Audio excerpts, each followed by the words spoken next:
किसवे, कुलाबा महानगरपालिका माध्यमिक शाळा येथे विज्ञान शिक्षिका म्हणून कार्यरत आहे।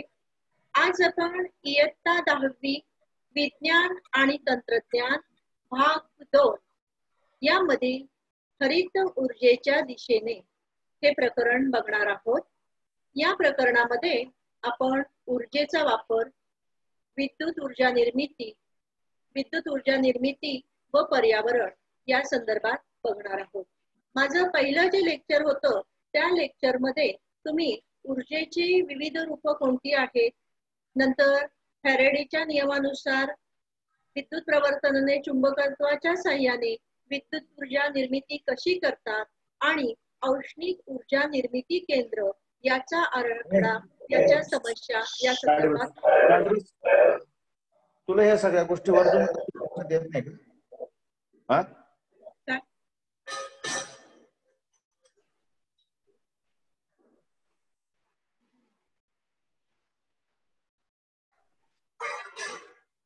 मगर सर क्षमता विधान परत सुरू करूया मॅडम, थांबा जरा, परत सुरू करूया। ठीक आहे, इथपासून का पहिल्यापासून? नाही नाही नाही, एक मिनिट, पहिल्यापासून मी हे सगळं पहिल्यापासून करावं लागेल, पहिल्यापासून।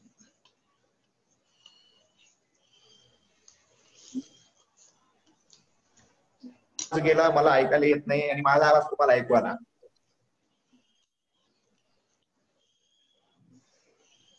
आवाज येतोय? आवाज येतोय सर। रेकॉर्डिंग स्टॉप करा, रेकॉर्डिंग आणि लाईव्हचं। नाही होते का? नाही, नवीन स्टार्ट, नवीन नवीन चालू करा। हा, नवीन करतो, सगळंच म्हणजे प्रश्न नाही।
मॅडम पहिल्यापासून स्टार्ट करायचं आहे। हा, स्टार्ट करा, मी माझा माईक बंद करतो लगेच। Okay, start. नमस्कार विद्यार्थी मित्रांनो, बृहन्मुंबई महानगरपालिका शिक्षण विभागातर्फे आयोजित ऑनलाईन क्लासमध्ये तुमचं सहर्ष स्वागत। मी सौ ज्योती जयदीप किसवे, कुलाबा महानगरपालिका माध्यमिक शाळा येथे विज्ञान शिक्षिका म्हणून कार्यरत आहे।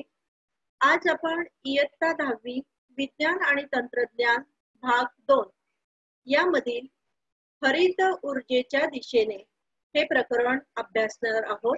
या प्रकरणाच्या पहिल्या भागामध्ये आपण ऊर्जा निर्मिती कशी होते आणि औष्णिक ऊर्जा निर्मिती केंद्र हे बघितलेलं आहे। आज आपण विद्युत ऊर्जा निर्मिती प्रक्रिया व पर्यावरण तसेच पवन ऊर्जा या संदर्भात आपण बघणार आहोत। आपण या प्रकरणातून काय काय शिकणार आहोत, उद्दिष्ट काय काय साध्य करणार आहोत। तर सर्वप्रथम ऊर्जा जे संकट आहे याचं गंभीर परिणाम सर्वांना भोगावे लागतात। 12-12 तास खेडोपाड्यांमध्ये लाईट नसते आणि आपल्याकडं ऊर्जाचे संकट आल्यामुळे, ही लाईट नसल्यामुळे आपण स्वतःची जीवनशैली जी आहे ती कमीत कमी ऊर्जेचा वापर कसा करायचा याकडे आपण प्रवृत्त झालं पाहिजे. नंतर दुसरं, विद्युत ऊर्जा निर्मितीच्या विविध प्रक्रिया आणि त्यांचे टप्पे हे जे आहे हे आपल्याला ज्ञात होणं आवश्यक आहे. नंतर विद्युत निर्मिती प्रक्रिया, पर्यावरण यांचा सहसंबंध काय आहे, वेगवेगळे ऊर्जा प्रकल्प, त्यांचा परिणाम पर्यावरणावर काय होतो हे आपण या प्रकरणातून अभ्यासणार आहोत. आणि हरित ऊर्जेचं महत्व. हरित ऊर्जा म्हणजे कोणती कोणती ऊर्जा आहे, त्याच्यामध्ये पवन ऊर्जा, नंतर वायू, पवन ऊर्जा, नैसर्गिक वायू या सगळ्यांचं आपण बघणार आहोत. आपण मागच्या वेळेस बघा विद्युत निर्मिती केंद्रामध्ये विद्युत निर्मिती कशी होते या संदर्भात बघितले. आणि सर्वात महत्वाचं जे आहे ते टर्बाईन्स आहे. या सर्व विद्युत निर्मिती केंद्रांमध्ये टर्बाईन्स हा महत्वाचा भाग आहे. विद्युत निर्मिती केंद्रामध्ये मोठमोठी जनित्र वापरली जातात आणि या जनित्रातील चुंबकाला फिरवण्यासाठी टर्बाईन्स वापरलं जातं.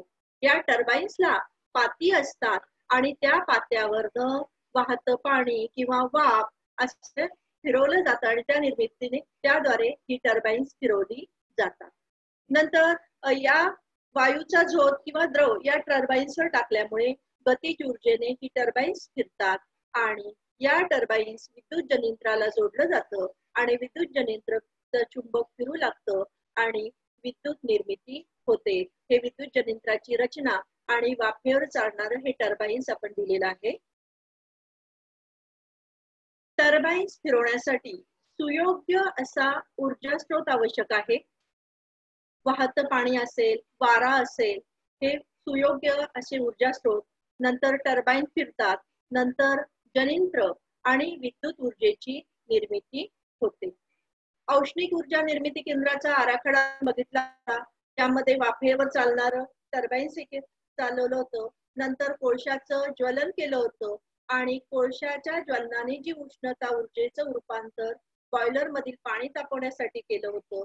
नंतर त्या पाण्याचं वाफेत रूपांतर होतं आणि वाफेच्या शक्तीने टर्बाईन्स चालली जातात. त्यामुळं विद्युत टर्बाईन्सला जोडलेली जनित्र फिरू लागतात आणि विद्युत ऊर्जेची निर्मिती होते. आणि याच प्रकारचं वाफेचं पुन्हा पाण्यात रूपांतर केलं जातं, म्हणजे ती रिसायकल केली पाहिजे जाते. अशा प्रकारे आपण औष्णिक ऊर्जेवर आधारित ऊर्जा निर्मिती केंद्र आपण मागच्या तासाला बघितलं होतं.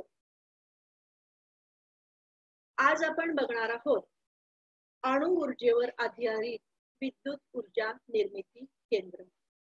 आपल्या भारत सरकारने 1948 साली अणु ऊर्जा आयोगाची स्थापना केली आणि या अणु ऊर्जे आयोगाचे पहिले अध्यक्ष होते डॉक्टर होमी जहांगीर.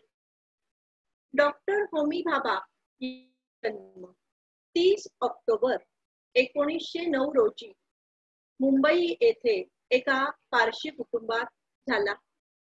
31व्या वर्षी लंडन मध्ये आपलं संशोधन सादर करण्यासाठी रॉयल सोसायटी आहे आणि या रॉयल सोसायटी मध्ये नामांकित शास्त्रज्ञांना आपले प्रबंध सादर करण्याची संधी मिळते आणि ही सुवर्ण संधी डॉक्टर होमी भाभा यांना मिळाली आणि भारतीय अणुऊर्जा निर्मितीचे जनक म्हणून डॉक्टर होमी भाभा यांना संबोधलं जातं आणि अणु ऊर्जेच्या या ज्या निर्मितीमध्ये यांचं फार मोलाचं असं योगदान आहे. बघा 1956 साली मुंबईमध्ये ट्रॉम्बे येथे आशियामधील पहिली अणुभट्टी निर्माण करण्यात आली आणि ही अणुभट्टी डॉक्टर होमी भाभा यांच्या प्रयत्नातूनच निर्माण करण्यात आली होती. डॉक्टर होमी भाभा यांनी आशियातील पहिली अणुभट्टी, तिचं नाव आहे अप्सरा, आणि भारतात एकूण 7 अणु ऊर्जा प्रकल्प आहे आणि त्याच्यातील पहिला जो अणु ऊर्जा प्रकल्प आहे तो मुंबई येथील ट्रॉम्बे तारापूर येथे ही अणुभट्टी आहे. या अणु ऊर्जेमध्ये इंधन म्हणून युरेनियम चा वापर केला जातो. युरेनियम हे किरणोत्सारी मूलद्रव्य आहे. म्हणजे काय करतं की ते सतत आपल्यातून किरण उत्सार करत असतं आणि ही जी किरणांची प्रारणं आहेत त्या आपल्या मानवाला खूप अशी घातक आहे. अणु ऊर्जा वर आधारित विद्युत निर्मिती केंद्र. अणु ऊर्जेवर आधारित विद्युत निर्मिती केंद्रांमध्ये जनित्र फिरवण्यासाठी वाफेवर चालणारं टर्बाइन्स वापरलं जातं. जसं औष्णिक ऊर्जा निर्मिती केंद्रामध्ये आपण इंधन म्हणून कोळसा वापरलं होतं, अणु ऊर्जा निर्मितीमध्ये इंधन म्हणून आपण युरेनियम किंवा प्लुटोनियम यासारख्या किरणोत्सारी मूलद्रव्याचा आपण वापर करणार आहोत. यामध्ये युरेनियम आणि प्लुटोनियम सारख्या अणूच्या केंद्रकाचं विखंडन होतं आणि दोन अस्थिर अशी केंद्रक तयार होतात आणि त्यातून उष्णता बाहेर पडते आणि या उष्णतेचा आपण वापर करून पाण्यापासून उच्च तापमानाची व उच्च दाबाची वाफ आपण निर्माण करतो आणि या वाफेच्या शक्तीने टर्बाइन्स फिरतं. नंतर टर्बाइन्समुळे जनित्र फिरून विद्युत निर्मिती होते. यामध्ये आराखडा बघा. इंधन जे आहे ते आपण युरेनियम किंवा प्लुटोनियम वापरलेलं आहे. त्याच्यामध्ये अणु विभंजनासाठी अणुभट्टी तयार केली जाते. अणुभट्टीमध्ये हे युरेनियम किंवा प्लुटोनियम टाकलं जातं. हे अतिशय घातक असं मूलद्रव्य आहे. आपण या अणुभट्टीमध्ये जेव्हा काम करण्यासाठी लोक जातात त्यामध्ये या प्राणांना खूप अशी कपडे घालून ते जातात आणि ही जी प्राणं जर आपल्या शरीरावर पडली तर त्यापासून आपल्याला त्वचेचा कॅन्सर सुद्धा होऊ शकतो. त्यामुळं याची हाताळणी अतिशय काळजीपूर्वक करणं गरजेचं आहे. या अणुभट्टीमध्ये इंधन म्हणून युरेनियम किंवा प्लुटोनियम वापरलं जातं. अणुभट्टी विभंजनासाठी अणूच्या विभंजनासाठी अणुभट्टी वापरली जाते. नंतर पाण्याच्या वाफेच्या निर्मितीची यंत्रणा असते.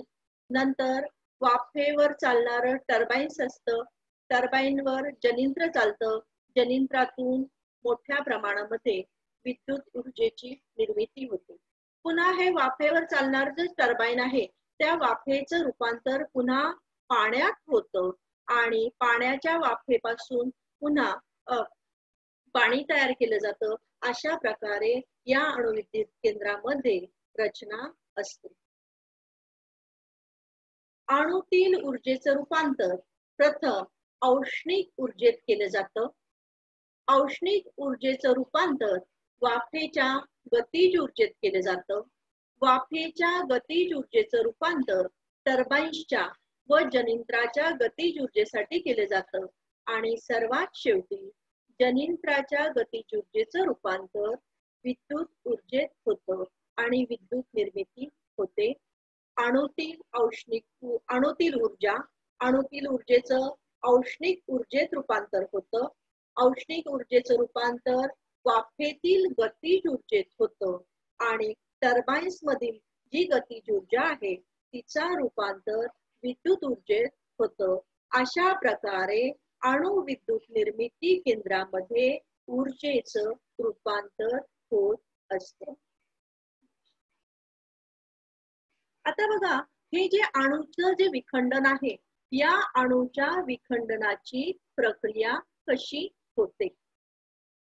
अणुभट्टीमध्ये युरेनियम 235 हे इंधन म्हणून वापरलं जातं. या युरेनियमवर च्या अणूवर न्यूट्रॉन्सचा मारा केला जातो. आकृतीमध्ये दाखवलंय बघा, युरेनियम 235 त्याच्यावर काय केलं गेलंय, न्यूट्रॉन्सचा मारा केला गेला आहे आणि त्या न्यूट्रॉन्सच्या माऱ्यामुळं त्याचं युरेनियम 236 या समस्थानिकामध्ये रूपांतर होतं.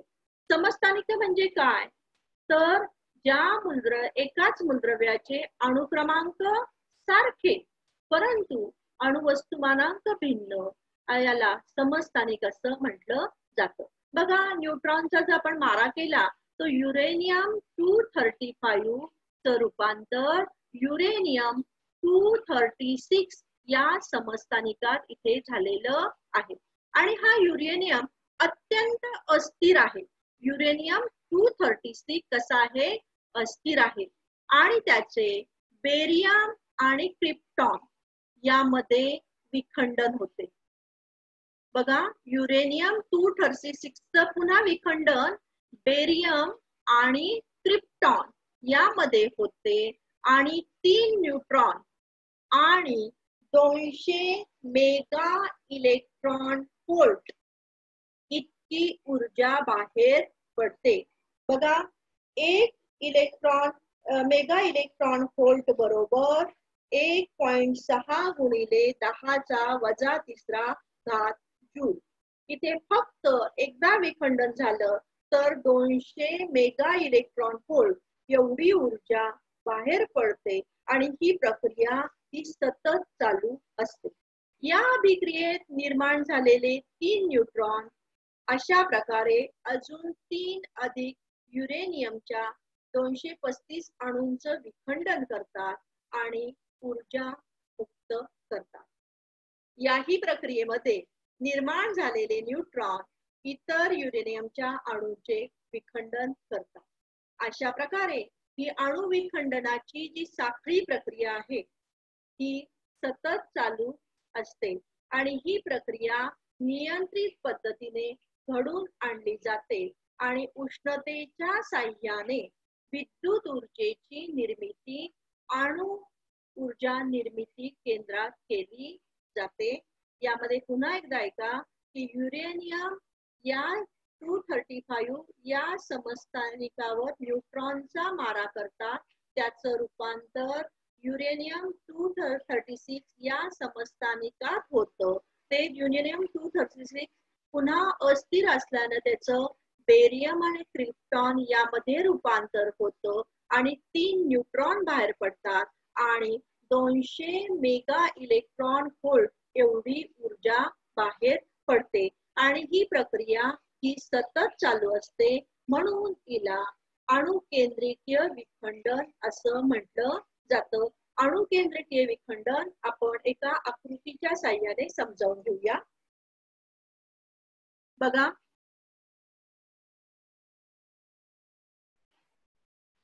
युरेनियम 235 याच्यावर आपण न्यूट्रॉनचा मारा केलेला आहे.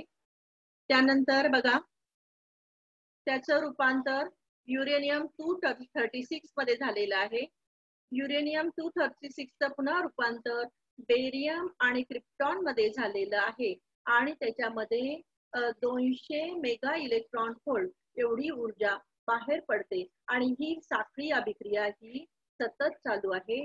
अशा प्रकारची ही जी आहे केंद्रकीय विखंडनाची प्रक्रिया अणु ऊर्जा निर्मितीमध्ये चालते.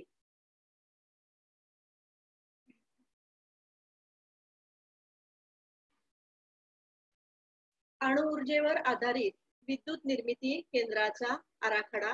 याच्यामध्ये अणुभट्टी तुम्हाला सांगितल्याप्रमाणे आशियातील सर्वात पहिली जी अणुभट्टी आहे अप्सरा अणुभट्टी तुर्भे येथे आहे. ट्रॉम्बे तारापूर तुर्भे इथे आहे. यामध्ये नियंत्रित कांड्या असतात, पंप, तिथं वाफेची निर्मिती केली जाते. वाफेवरनं पाण्याची वाफ उपयोग टर्बाइन्स फिरवण्यासाठी केला जातो आणि टर्बाइन्स नंतर जनिंत्रात विद्युत ऊर्जा निर्मिती केंद्र असतं. पुन्हा पाणी जे आहे ते कूलिंग टॉवर मध्ये संगणनासाठी पाठवलं जातं आणि पाणी थंड करून पुन्हा त्याची वाफ तयार केली जाते. अशा प्रकारे पाण्याचं रिसायकल होतं. अणु ऊर्जेवर आधारित विद्युत निर्मिती केंद्रात कोळशासारखे खनिज इंधन वापरले जात नाही. कोळसा असतो, कोळशामुळे प्रदूषण होते आणि वायू प्रदूषणाच्या समस्या उद्भवत होतात. परंतु या अणु ऊर्जेमध्ये इंधन जे आहे ते युरेनियम असल्यामुळे इथे प्रदूषण होत नाही आणि अणु इंधन हा एक चांगला ऊर्जा स्रोत आहे, परंतु हे अणुऊर्जा निर्मितीची केंद्र आहे, या निर्मिती केंद्रामध्ये काही समस्या सुद्धा आहेत. पहिली जी समस्या आहे, युरेनियम अतिशय घातक असं मूलद्रव्य आहे, सतत ते किरणोत्सार करत असते. अणुऊर्जा निर्मिती केंद्रात आण्विक इंधनाचं अणुविखंडन झाल्यामुळे सुद्धा पदार्थातून धोकादायक अशी आण्विक प्रारणं बाहेर पडतात आणि अशा आण्विक कचऱ्याची विल्हेवाट कशी लावायची ही शास्त्रज्ञांसमोरचा फार मोठा प्रश्न आहे. आपण बघतो, हा जो अणूचा जो युरेनियम जे आहे, या युरेनियमच्या अणूचं विखंडन होतं. विखंडन झाल्याने किरणोत्सार होतो. किरणोत्सार झाल्याने ती प्रारणे जर आपल्या शरीरात गेली तर आपल्याला त्वचेचा कर्करोग होऊ शकतो. मग अशा प्रकारची विल्हेवाट जगात फक्त 3 ठिकाणी लावली जाते. त्याच्यामध्ये फ्रान्स या देशाचा पहिला क्रमांक लागतो आणि या अणुविद्युत निर्मिती केंद्रामध्ये जो कचरा आहे, त्या कचऱ्याची विल्हेवाट आपण जमिनीत पुरून सुद्धा लावू शकत नाही, कारण हे रेडिओ ऍक्टिव्ह एलिमेंट जर जमिनीत शिरले तर पाण्याच्या स्रोतापासून वनस्पतीपासून आपल्या शरीरामध्ये अन्न साखळीमध्ये पुन्हा प्रवेश करण्याची शक्यता आहे. त्यामुळं हे अणुऊर्जा निर्मिती केंद्र जसं सोयीस्कर आहे तसं फार मानवाच्या दृष्टीने घातक सुद्धा आहे. नंतर बघा, रशियामध्ये चर्नोबिल नावाची अणुभट्टी होती आणि या चर्नोबिल अणुभट्टीतून प्रारणं बाहेर पडली आणि तिथे प्रचंड अशी जीवितहानी झालेली आहे. ही जी मी चित्र दाखवलेली आहे, अणुऊर्जा निर्मिती केंद्रामध्ये अपघात घडला होता.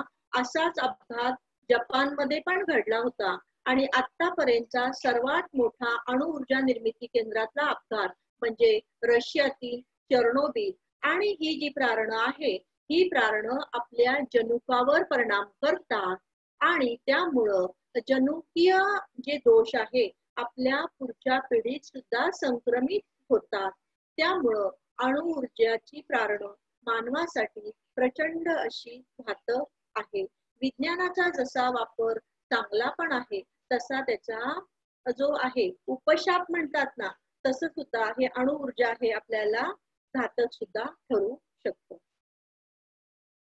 आता आपण बघणार आहोत नैसर्गिक वायूवर आधारित विद्युत निर्मिती केंद्र. याच्यामध्ये नैसर्गिक जे वायू आहे ते आपल्याला कसे मिळतात, तर सर्वप्रथम तुम्हाला माहितीये की आखाती जे देश आहे, Iran, Iraq, Kuwait, gulf country ज्या म्हणतात, या कंट्रीमध्ये तेलाचे विहिरी असतात आणि या तेलाच्या विहिरीमध्ये क्रूड ऑइल, त्याला खनिज तेल असं म्हणतो, आणि ते खनिज तेल मिळतं. या खनिज तेलामध्ये पासून आपण CNG, LPG सारखे नैसर्गिक वायूचे साठे सुद्धा तिथे असतात. या तेलविहिरींमध्ये नैसर्गिक वायूमध्ये 95% मिथेन असतो आणि नंतर इथेन आणि प्रोपेन हे वायू असतात. या विहिरी ज्या आहेत त्या त्रिपुरा, मुंबईमध्ये बघा ONGC, natural oil and natural gas corporation, ONGC जी आहे, या ONGC कंपनीमध्ये मुंबई हाय येथे समुद्रामध्ये नैसर्गिक वायूचे साठे सापडलेले आहे. तसेच त्रिपुरा जे आहे तिथं सुद्धा नैसर्गिक वायूचे साठे आहेत. आणि हा नैसर्गिक वायू आहे, आपण बघा घरामध्ये LPG गॅस वापरतो, लिक्विड पेट्रोलियम गॅस, आणि हे जे गॅस आहे याच्यामध्ये 55 किलोजूल उष्मा प्रति ग्रॅमला असतो. म्हणजे सर्वात जास्त जो उष्मा आहे तो या नैसर्गिक वायूपासून आपल्याला मिळतो. याच्यामध्ये मिथेन, इथेन, ब्युटेन हे सगळे आहे आणि याच्यामध्ये सुरक्षितता फार महत्वाची आहे आणि CNG जो आहे तो भूगर्भात मिळतो. नंतर भौतिक अवस्था दाबाखालील असतो. रासायनिक घटक मिथेन असतो. त्याच्यापासून ऊर्जा 33 ते 38,000 प्रति गॅलन एवढी मिळते. विविध वाहनांमध्ये याचा वापर केला जातो आणि ओझोन प्रदूषकांवर आवर हा म्हणजे CNG. आता बघा सगळे जे व्हेकल्स आहेत गाड्या CNG वर वापरल्या जातात.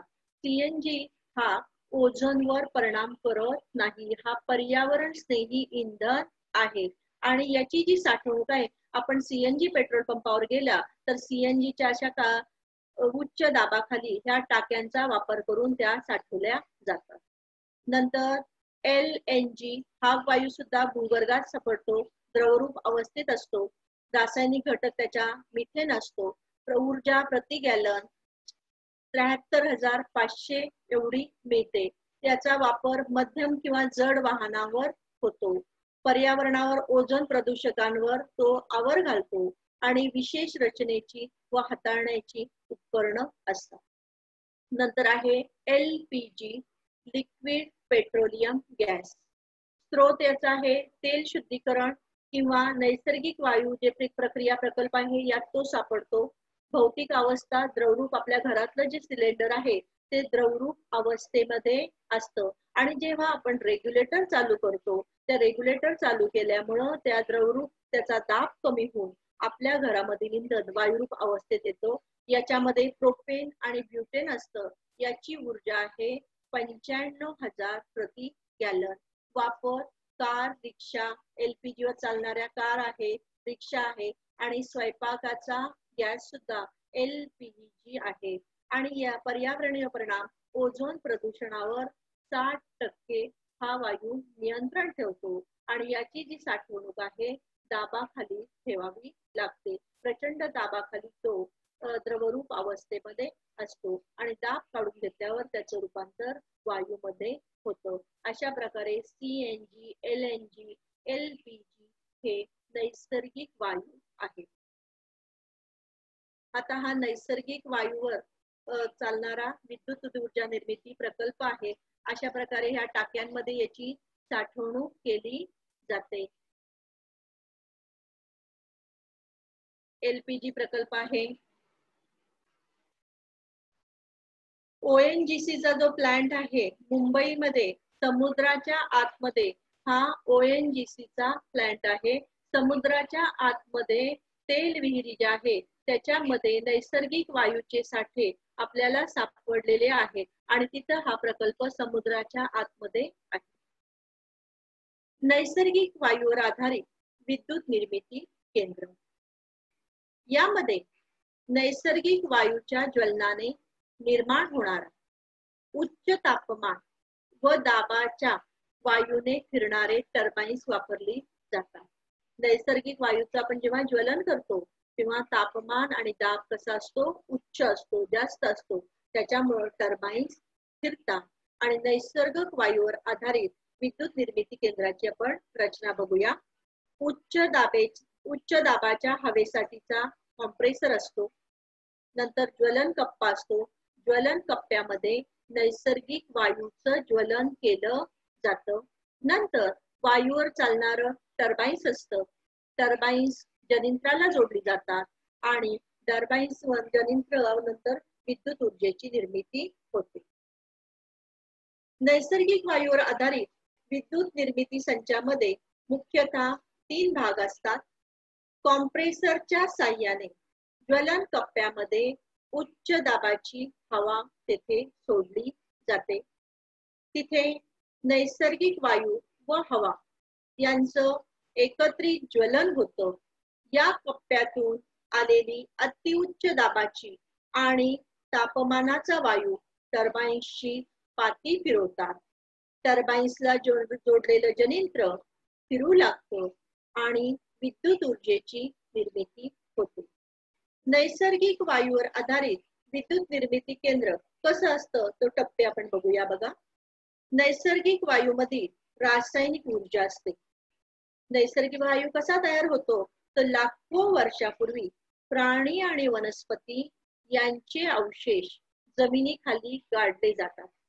त्याच्यामध्ये उच्च तापमान आणि दाब याचं रूपांतर होऊन तो नैसर्गिक वायू, कोळसा, पेट्रोल, डिझेल या स्वरूपात साठवला जातो आणि म्हणून त्याच्यामध्ये जी ऊर्जा असते ती ऊर्जा रासायनिक ऊर्जा असते. नैसर्गिक वायूच्या ज्वलनाने गतीज ऊर्जा निर्माण होते. गतीज ऊर्जेमुळे टर्बाईन्स फिरतात आणि टर्बाईन्स फिरल्यानंतर विद्युत ऊर्जेची निर्मिती होते. कोळशावर चालणाऱ्या विद्युत निर्मिती संचापेक्षा नैसर्गिक वायूवर चालणाऱ्या संचाची कार्यक्षमता अधिक असते. कोळशावर जे विद्युत निर्मिती संच चालतं त्यापेक्षा नैसर्गिक वायू कसा असतो, अधिक कार्यक्षमतेने चालतो. आणि या नैसर्गिक वायूमध्ये सल्फर नसतं, त्याच्यामुळं प्रदूषण सुद्धा कमी होतं. आता बघा, हा नैसर्गिक वायूवर विद्युत निर्मिती केंद्राचा आराखडा दिलेला आहे.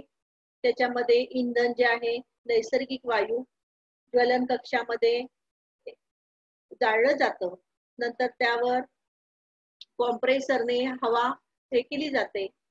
नंतर गॅस टर्बाईन्स फिरतात. गॅस टर्बाईन्स जनयंत्राला जोडली जातं आणि जनयंत्रातनं विद्युत ऊर्जेची निर्मिती होते. भारतातील काही नैसर्गिक ऊर्जा निर्मिती केंद्र आहे बघा. समरलकोटा आंध्र प्रदेश राज्यात आहे. त्याची क्षमता आहे 2620 मेगावॅट. अंजनवेल हे महाराष्ट्रातील नैसर्गिक वायू विद्युत निर्मिती केंद्र आहे. त्याची क्षमता आहे 2220 मेगावॅट. बवाना दिल्ली येथे आहे. त्याची क्षमता आहे 1500 मेगावॅट. कोंडापल्ली आंध्र प्रदेशात आहे. त्याची क्षमता आहे 1466 मेगावॅट. विद्युत निर्मिती प्रक्रिया आणि पर्यावरण. आपण आतापर्यंत बघितलेले कोळसा, नैसर्गिक वायू यासारखी खनिज इंधनाच्या ज्वलनातून वायूची आणि कणांची निर्मिती होऊन ते हवेत मिसळले जातात आणि हवा प्रदूषित होते. नैसर्गिक वायू कोळसा जर आपण जाळला तर कोळशाचे बारीक बारीक बारीक बारीक कण हवेमध्ये पसरतात आणि नंतर ह्या ज्या इंधनातून आपल्याला काही विषारी वायू हवेमध्ये सोडले जातात आणि त्याच्यामध्ये हवा प्रदूषित होते. इंधनाचं अपुरं ज्वलन जर केलं तर गाड्यांमधून जो धूर तयार होतो तो धूर म्हणजे कार्बन मोनॉक्साईड. याचा सुद्धा आपल्या शरीरावर परिणाम होतो. 2012च्या आकडेवारीनुसार एअर पोल्युशन जे आहे, वायू प्रदूषण, ते खूप वाढत आहे आणि त्याच्यामुळं 7 मिलियन लोक मृत्युमुखी पडलेले आहेत. असं हे घातक वायू प्रदूषण आहे. इंधनाच्या ज्वलनातून बघा कार्बन डायऑक्साईड वायू तयार होतो. हा कार्बन डायऑक्साईड काय करतो बघा. हा कार्बन डायऑक्साईड वायू काय करतो, उष्णता धरून ठेवतो. उष्णता धरून ठेवल्यामुळं काय होतं बघा, सूर्यास्तानंतर सुद्धा आपल्याला जे गरम होतं ना, आजकाल वाहनातून जो निघणारा कार्बन डायऑक्साईड आहे, या कार्बन डायऑक्साईड मुळे काय होतं, जास्तीत जास्त उष्णता धरून ठेवली जाते. आपण सिग्नल जवळ गेलो की आपल्याला सिग्नल जवळ सर्वात जास्त गरम होतं, कारण सर्वात जास्त प्रदूषण तिथे असतो आणि तिथे कार्बन डायऑक्साईड, कार्बन मोनॉक्साईड हा वायू सर्वात जास्त असतो. हा वायू काय करतो, उष्णता धरून ठेवतो आणि जास्तीची उष्णता धरून ठेवल्यामुळे याचं प्रमाण वाढलेलं आहे, तो मग जास्तीत जास्त उष्णता धरून होतो. त्याचा परिणाम होतो ग्लोबल वॉर्मिंग. ग्लोबल वॉर्मिंग म्हणजे काय, जागतिक तापमानात होणारी वाढ. आणि त्याच्यामुळं काय होतं तर दिवसेंदिवस हिमनद्या वितळत आहेत. नंतर पाण्याची पातळी वाढत आहे. जागतिक तापमान म्हणजे ग्लोबल वॉर्मिंग हा जो सर्वात महत्वाचा आपण प्रश्न जो बघतो, तो प्रश्न आपल्याला या इंधनाच्या वापरातून उद्भवू शकतो. आणि तसेच बघा, पेट्रोल, डिझेल, कोळसा यांच्या ज्वलनातून नायट्रोजन डायऑक्साईड सारखे वायू किंवा सल्फर डायऑक्साईड सारखे वायू तयार होतात. हे वायू हवेत मिसळतात. हवेतील पाण्याबरोबर त्याची रासायनिक अभिक्रिया होऊन सल्फ्युरस आम्ल आणि सल्फ्युरिक आम्ल, नायट्रस आम्ल यासारखी आम्ल तयार होतात. ती आम्ल पावसाच्या पाण्याबरोबर जमिनीवर येतात आणि त्यामुळं धातूच्या पुतळ्याचं क्षरण होतं. नंतर जमिनीची सुपीकता जी आहे ती कमी होते. यासारखे परिणाम होतात. याला आम्लवर्षा असं म्हटलं जातं. आम्लवर्षा हा सुद्धा खूप घातक असा परिणाम आहे. तुम्ही आज मध्यंतरी ऐकलं असेल की डोंबिवलीमध्ये हिरवा पाऊस पडला. तर पाऊस काही हिरवा वगैरे रंगाचा नसतो. हे घातक वायू जे आहे ते हवेत मिसळले जातात. ते पावसाच्या पाण्याबरोबर खाली येतात आणि त्याच्यामुळे आम्लवर्षासारखे परिणाम होतात. नंतर बघा, जीवाश्म जे इंधन आहे त्याचं अपुरं ज्वलन. आपण बघा कोळसा वापरतो आणि कोळसाला आपण लाकडाचा कोळसा तयार करतो आणि चुलीवर जेव्हा आपण धूर हे करतो त्यामुळे डोळ्याची जळजळ सुद्धा होते. आणि कार्बन मोनॉक्साईड लाकडाचं अपुरं ज्वलन जे करतं त्याच्यामुळे कार्बन मोनॉक्साईड वायू तयार होतात आणि ते धुरातील जे कण आहे ते कण आपल्या श्वसन संस्थेत जातात आणि आपल्याला दमा, ॲलर्जी, डोळ्याचे विकार, फुफ्फुसाची कार्यक्षमता कमी होणे असे विविध प्रकारचे रोग आपल्या मानवाला यामुळे उद्भवतात. त्यामुळं खेडोपाड्यामध्ये ज्या माता भगिनी चुलीवर स्वयंपाक करतात त्यांना या रोगांना जास्त प्रमाणामध्ये सामोरं जावं लागतं. कारण तो कोळशाचं अपुरं ज्वलन होऊन कार्बन मोनॉक्साईड वायू तयार होतो आणि कोळशाचे कण त्यांच्या श्वसनेंद्रियात जातात. अजून बघा, पेट्रोल, डिझेल, खनिज तेल, नैसर्गिक वायू ही जीवाश्म इंधनं तयार होण्यासाठी लाखो वर्षाचा कालावधी लागतो आणि ही जीवाश्म इंधनं आज न उद्या संपणार आहेत. भूगर्भातील यांचे साठे सुद्धा मर्यादित आहे आणि आज ना उद्या ही संपल्यामुळे आपल्याला पुढे ऊर्जा संकट येऊ शकतं. पुढच्या काही काळामध्ये बघा, पेट्रोल जे आहे ते पेट्रोल पुढच्या 46 वर्षामध्ये संपणार आहे. नैसर्गिक वायूचे जे साठे आहेत पुढच्या 65 वर्षामध्ये संपणार आहे आणि कोळसा जो आहे कोळसा 119 वर्षानंतर संपणार आहे. ते तयार होण्यासाठी लाखो वर्षाचा कालावधी जावा लागतो, परंतु येत्या 100 ते 200 वर्षामध्ये ही सगळी जीवाश्म इंधनं संपणार आहे. मग आपल्याला ऊर्जा कुठून मिळणार? तर यासाठी आपल्याला काही पर्यायी ऊर्जा स्रोतांचा वापर केला पाहिजे. म्हणजे काय? तर हरित ऊर्जा म्हणजे काय? तर पर्यावरण स्नेही ऊर्जा. विद्युत निर्मितीसाठी काही मार्ग आपण अनुभवलेले आहेत. त्याच्यामध्ये आहे बघा, जलविद्युत, पवन विद्युत आणि सौर विद्युत अशा वेगवेगळ्या ज्या पर्यावरण स्नेही ऊर्जा आहेत त्यांचा वापर आपण करणार आहोत.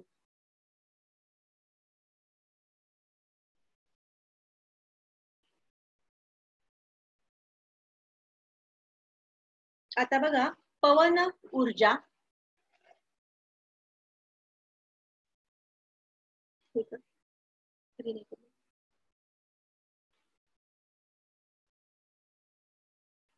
हे मी एक मॉडेल बनवलेलं आहे. हे पवन ऊर्जेवर आधारित विद्युत निर्मिती केंद्र आहे. याच्यामध्ये ही जी टर्बाइन्स आहे ती टर्बाइन्स वाहत्या वाऱ्याने फिरणार आहेत आणि तेथून आपल्याला विद्युत ऊर्जा मिळणार आहेत. बघा मॉडेल.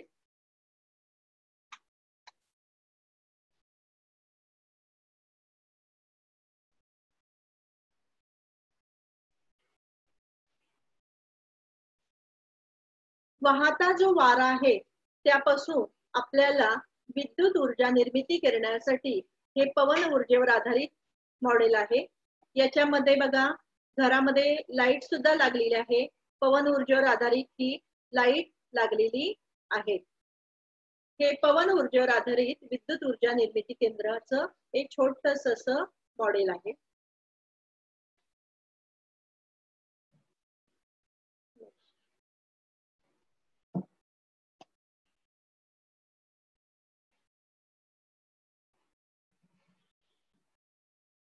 पवन ऊर्जेवर आधारित विद्युत ऊर्जा निर्मिती केंद्रामध्ये वाहत्या हवेच्या गतीज ऊर्जेच्या यांत्रिक ऊर्जेत रूपांतर काढून आपण बघा, आपण धान्य जे पूर्वी उफणत होतो की नाही, धान्यातील फोलपटे जाण्यासाठी आपण काय करायचं, सुपामध्ये धान्य घेऊन उंचावरून ते खाली टाकायचं. त्याच्यामुळे काय व्हायचं, वाहत्या वाऱ्यामुळं ती फोलपट निघून जायचं आणि पूर्वीपासूनच आपण या ऊर्जेचा वापर करत होतो. दळण दळणं, पाणी उपसणं यासाठी आपण वापर केला जातो. वाहत्या वाऱ्याच्या गतीज ऊर्जेचं रूपांतर विद्युत ऊर्जेत जे यंत्र करतं त्याला पवनचक्की असे म्हणतात. आणि तुम्ही आता पवनचक्कीची जी प्रतिकृती आहे ती बघितली आहे. यामध्ये टर्बाईन्सच्या पात्यावर वाहती हवा आदळल्या की टर्बाईन्सची पाती जोर जोराने फिरतात. आणि ही जी पवनचक्की आहे ही पवनचक्की उंचावर ठेवली, उंच डोंगरावर असते. त्यावरती कारण तिथे हवा जी आहे, वाहता वारा कसा असतो, जास्त असतो. वाहत्या वाऱ्यावरील गतीज ऊर्जेचं रूपांतर विद्युत ऊर्जा निर्मिती केंद्रात केलं जातं. याला पवनचक्की म्हणतात. आणि यामध्ये असलेल्या टर्बाईन्सच्या पात्यावर वाहती हवा आदळते. आणि ती टर्बाईन्सची जी रचना आहे ती टर्बाईन्सची रचना विशिष्ट प्रकारची अशी असते. आणि ही टर्बाईन्सचा अक्ष गती गिअर बॉक्स मार्फत जनिंत्राला जोडला जातो आणि फिरणाऱ्या पात्यामुळे जनिंत्र फिरते आणि विद्युत ऊर्जेची निर्मिती होते. विशिष्ट वेगाने वाहणारा वारा, हवेवर फिरणारी मोठमोठी पाती असलेलं टर्बाईन्स, नंतर जनिंत्र आणि त्यानंतर विद्युत ऊर्जा तयार होते. असे पवन ऊर्जा निर्मिती केंद्रातले टप्पे आहे. पवनचक्कीचा आराखडा दिलेला आहे. उंच असा एक टॉवर असतो, त्याला आधारक मनोरा असतो. त्याच्यामध्ये पाती असतात, पाती शाफ्टला जोडलेली असतात. नंतर गिअर बॉक्स, जनिंत्र आणि याप्रमाणे या पात्यांच्या वेगवेगळ्या आकारानुसार पवन ऊर्जा तिथे निर्माण केली जाते.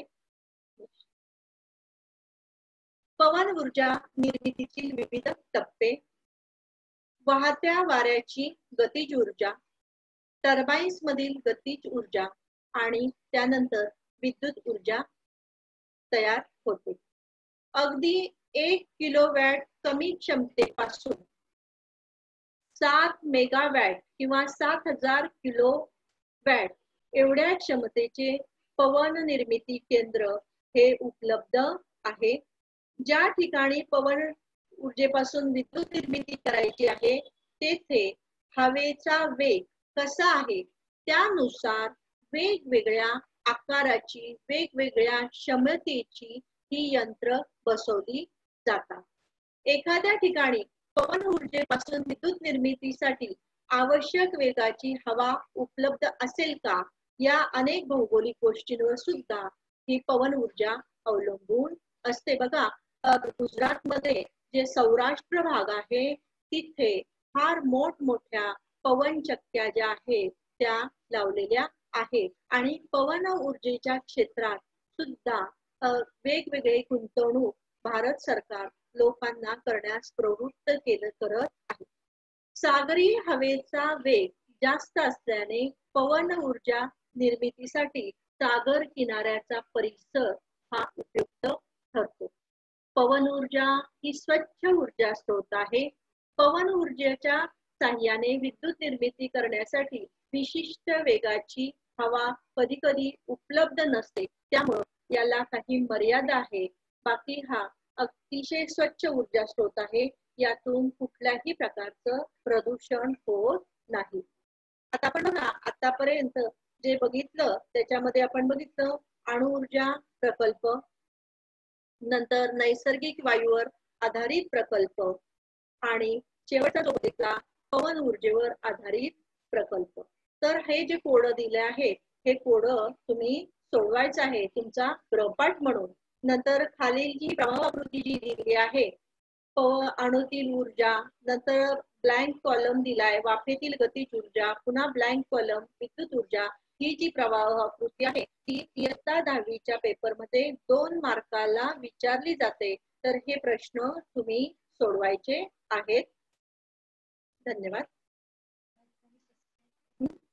आणि माझं जे आपलं BMC एज्युकेशन इयत्ता 10वीचं मराठी मीडियमचं जे चॅनल आहे त्या चॅनलला सबस्क्राईब करा आणि आमच्या व्हिडिओला लाईक करा. आणि हे जे आहे जास्तीत जास्त मुलांपर्यंत हे YouTube चॅनल पोहोचलं पाहिजे. कारण उद्देश त्याचा एवढाच आहे की ग्रामीण भागातील मुलांपर्यंत हे पोहोचलं पाहिजे आणि याचा उपयोग सर्व मुलांना झाला पाहिजे. धन्यवाद.